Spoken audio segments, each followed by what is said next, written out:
Kama wewe ni mtumiaji wa mfumo wa ajira portal na umetuma maombi yako, na hii ndio njia rahisi ya kuweza kuangalia maombi yamefikiwa wapi au umechaguliwa au hujachaguliwa. Karibu tuendelee. Kama umechaguliwa, kama hujachaguliwa, umepangiwa wapi interview, maombi umekamilisha, umetuma, umejaza taarifa zako, karibu tuweze kuendelea. Kwa hiyo mimi nitaingia kwenye Google, nitatype ajira portal login, itakuja ukurasa wa hivi. Kama hapa mimi nitabonyeza login.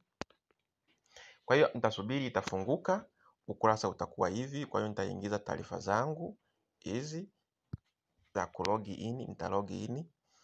Kwa hiyo baada ya hapa mimi nitafungua, itakuwa inaniosha hivi upande wa dashboard. Kwa mimi nitakuza hapa, nitaangalia my application. Hapa nitaangalia my application.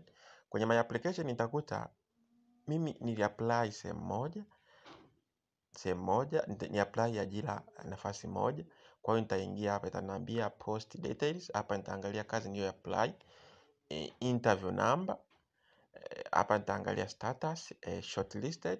Hapa nimechaguliwa, nimekuwa listed. Lakini hapa kwenye view nitaangalia hii ni barua ambayo niliomba wakati natuma maombi. Lakini nikija kwenye time table nitaangalia watakuwa wananionyesha detail kama hizi. Kwa hiyo detail hizi nimezitafuta kwenye my application baada ya kulogin. Hapa nitaambiwa taarifa, nilipopangi hatua ya kwanza nitaambiwa ten interview. Hapa nitaambiwa maelekezo kwamba nitapangiwa sehemu nitakapoenda kufanyia interview. Lakini kuna interview, kuna all interview na penyewe nitapewa maelekezo. Kwa hiyo hii ndio njia ya kwanza ya kuangalia interview ambapo kama nimekuwa shortlisted.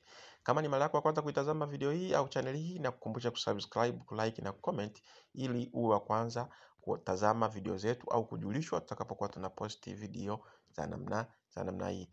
Kumbuka video ilikuwa inahusu jinsi gani ya kuangalia maombi ya ajira kwenye mfumo wa ajira portal. Asante.